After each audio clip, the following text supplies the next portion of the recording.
Pemirsa Anda kembali menyaksikan Apa Kabar Indonesia Malam. Kita masih lanjutkan perbincangan mengenai TikTok Cash ini. Nah, langsung saja kita akan bertanya kepada Pak Dedi Permadi yang juga merupakan juru bicara Kementerian Kominfo. Pak Dedi, apakah hari ini kemudian kami hanya ingin memastikan bahwa TikTok Cash ini sudah resmi diblokir, Pak?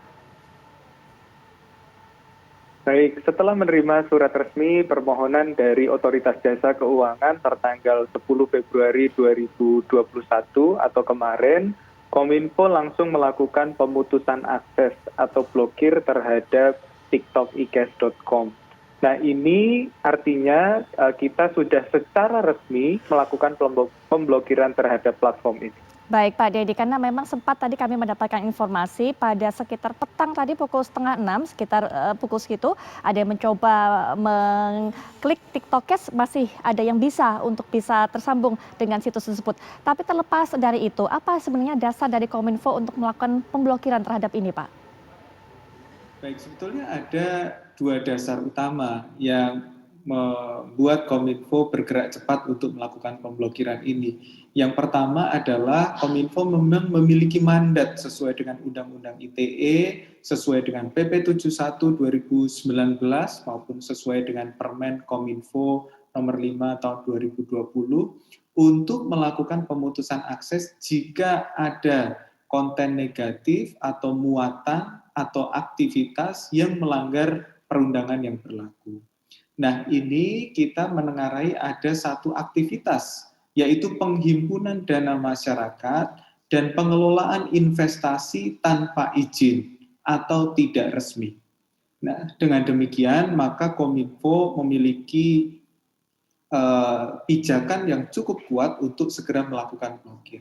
Yang kedua adalah tentu permohonan resmi dari otoritas terkait yang membidangi persoalan investasi dan penghimpunan dana masyarakat. Dalam hal ini Otoritas Jasa Keuangan. Seperti kami sudah sebutkan tadi bahwa OJK telah melayangkan surat resmi kepada kami kemarin dan itu juga menjadi dasar yang menguatkan Kominfo untuk melakukan pemblokiran. Pak Dedi, apakah TikTok Cash ini terafiliasi dengan TikTok? Kami ingin memastikan sekali lagi mengenai hal ini. Kami sudah melakukan klarifikasi kepada pengelola TikTok Indonesia dan TikTok Cash tidak memiliki afiliasi apapun dengan TikTok Indonesia. Baik, tapi mungkin bisa mendapatkan informasi Pak, dari mana sebenarnya asal dari pembuat program ini ataupun situs TikTok Cash ini? Kami sedang melakukan investigasi secara lebih mendalam dari mana sumber atau siapa developer dari TikTok Cash ini. Yang pasti sejauh ini sampai sore tadi kami menemukan ada 3 akun yang serupa yang kemungkinan atau diduga merujuk pada satu pihak pengembang. 3 entitas itu adalah tiktokicast.com, tiktokcash.com, dan lightcash.com. Baik. Kami juga akan langsung kembali lagi tersambung dengan Mbak Indah. Mbak Indah sudah bisa mendengar suara saya? Halo, selamat malam. Selamat malam, baik. Sekarang sudah lebih clear, lebih jelas. Saya tadi saja tidak bisa mendengar jelas cerita dari Mbak Indah. Mbak Indah, saya pastikan lagi tadi informasi yang sudah Mbak Indah berikan. Jadi Mbak Indah sudah bergabung selama 1 minggu dan baru mencairkan dana selama sekali, begitu ya Mbak? Baru bergabung 1 minggu. Tapi udah 1 kali penarikan. Baik, dan itu 2 hari yang lalu. Kenapa Mbak? Maaf? Baru 2 hari yang lalu melakukan penarikan. Baru 2 hari yang lalu penarikan, ya. Begitu. Berapa yang Mbak bayarkan, paket apa yang Mbak ambil, dan berapa yang Mbak dapat? Yang saya bayarkan itu sebesar 499.000. Kemudian yang sudah saya tarik itu 365.000. Mbak Indah, ya, Mbak Indah sebenarnya apa sih yang dihitung? Bagaimana cara penghitungan uangnya sih? Jadi kan kita tahu bahwa TikTok Cash ini ada beberapa keanggotaan ya. Nah yang saya pakai itu kan karyawan. Karyawan itu, jadi masing-masing keanggotaan itu memiliki tugas. Nah kalau untuk karyawan sendiri itu tugasnya 4 kali dalam 1 hari. Di mana 1 tugas itu dalam satu hari itu kan 4 tugas. Dalam satu tugas itu kita dibayar 5.500 nih satu kali live. Gitu. Jadi dalam satu hari perhitungannya itu kita mendapatkan 22.000 lah satu hari gitu.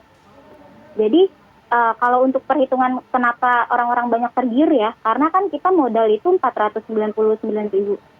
Nah, dalam satu bulan itu kita sudah mendapatkan 620.000, 660.000, pokoknya sekitar segitu yang notabene kita namanya udah balik modal dalam satu bulan. Iya. Jadi banyak orang tergiur karena kayak gitu. Uangnya langsung ditransfer ke rekening Mbak Indah? Iya, langsung ditransfer. Baik. 1 kali 24 jam. Sesuai dengan jumlah tugas yang dilakukan tadi ya? Iya. Iya. Mbak Indah sebenarnya pertama kali ini mendapat informasi mengenai TikTok Cash ini dari mana? Atau mungkin ada teman yang ajak? Ya, saya sendiri dapat informasi ini dari story IG teman saya. Karena di situ dia sedang melakukan penarikan kan. Jadi ya karena teman sendiri juga, jadi kayak menarik gitu. Temannya Mbak Indah juga mendapatkan keuntungan besar dengan mengikuti TikTok Cash ini? Seharusnya kalau berjalan sih mungkin ya. Tapi karena udah diblokir jadinya ya uang saya belum kembali semua untuk modal awal. Baik, Mbak Indah, gimana reaksinya mendengarkan bahwa TikTok Cash ini ternyata sudah diblokir? Kaget sih pasti, cuman maksudnya gini, waktu saya daftar itu saya ya udah pasti memikirkan konsekuensinya ya. Tapi saya nggak nyangka aja secepat ini gitu loh, diblokirnya. Baik, Pak Tongam, ini kalau kita dengarkan dari beberapa kesaksian termasuk juga yang ada di media massa, kalau sekarang malam ini kita langsung mendengarkan dari Mbak Indah, ini sebenarnya banyak yang mendapat keuntungan dari TikTok Cash ini. Pak Tongam, mungkin bisa berikan pendapat mengenai hal ini dan juga ada uang yang mengendap di sana yang belum bisa ditarik oleh para pengguna ini yang sudah melakukan tugasnya dengan diblokirnya situs TikTok Cash ini bagaimana Pak? Adakah memang upaya untuk bisa mengembalikan uang tersebut? Ya, kami menduga bahwa para member ini bisa masuk ke TikTok Cash dengan alasan di paling tidak 3 hal. Yang pertama tadi iming-iming imbal hasil yang sangat tinggi dengan hanya 499.000 dalam satu bulan sudah mendapat 660.000 tadi. Jadi ini sangat menggiurkan tentunya. Yang kedua, TikTok Cash ini para member itu menganggap bahwa TikTok Cash ini berafiliasi dengan TikTok tentunya karena nama besar TikTok diambil di situ sehingga masyarakat yang ikut ini yakin bahwa TikTok Cash ini akan lama berlakunya sehingga mereka mengikuti. Yang ketiga tadi adanya testimoni dari rekan-rekan yang duluan sudah mendapatkan keuntungan walaupun mungkin testimoninya adalah untuk memancing atau mengajak orang lain di mana keuntungan yang diperoleh oleh para pengajak ini akan lebih besar kembali. Jadi ini yang membuat masyarakat kita bisa masuk ke TikTok Cash ini. Nah, upaya-upaya yang kami lakukan bahwa dengan diblokir oleh Kominfo bahwa kegiatan ini tentu kami harapkan berhenti dan tidak ada kegiatan-kegiatan penghimpunan dana lagi.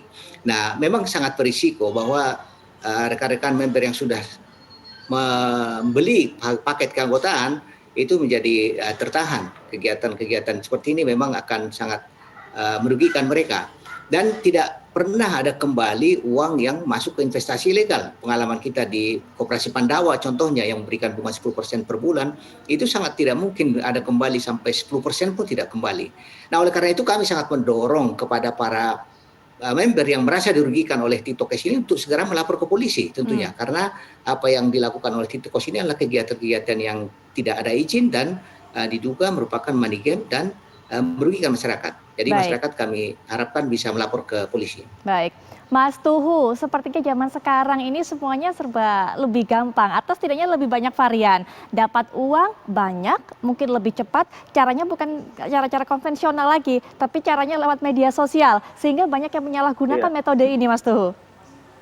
Iya, ini sebenarnya masalahnya ada di interaksi ya. Jadi sebenarnya kan bentuk ponzi seperti ini sebenarnya banyak di yang media konvensional itu juga sangat banyak. Cuma sekarang tiba-tiba berubah bentuk di dalam bentuk online dan tadi ya, jadi karena masyarakat juga melihat bahwa ini kayaknya gampang gitu kan, wah mudah dilakukan, dapat penghasilan, apalagi dalam keadaan pandemi kayak begini, sebenarnya kan banyak sekali bentuk-bentuk penipuan via online yang banyak dilakukan gitu. Dan ini salah satunya, dan menurut saya ini yang menurut saya masyarakat harus lebih waspada, kemudian cek and recheck data, dan kemudian mencari informasi lebih lanjut, karena kalau tidak bisa banyak merugikan hal-hal semacam ini. Dan mungkin bisa jadi nanti setelah ini ada bentuk penipuan-penipuan lainnya yang kita sebagai masyarakat perlu waspada gitu, karena semuanya sekarang berbasis digital, berbasis online, terus kemampuan kita untuk memitigasi menjadi sangat penting gitu. Kalau tidak, ya tadi kita bisa masuk ke hal-hal yang mungkin bisa jadi membahayakan atau merugikan diri kita sendiri, terutama secara finansial gitu. Kelihatannya kayak mendapatkan sesuatu, tapi sebenarnya jadi rugi gitu yang terjadi adalah.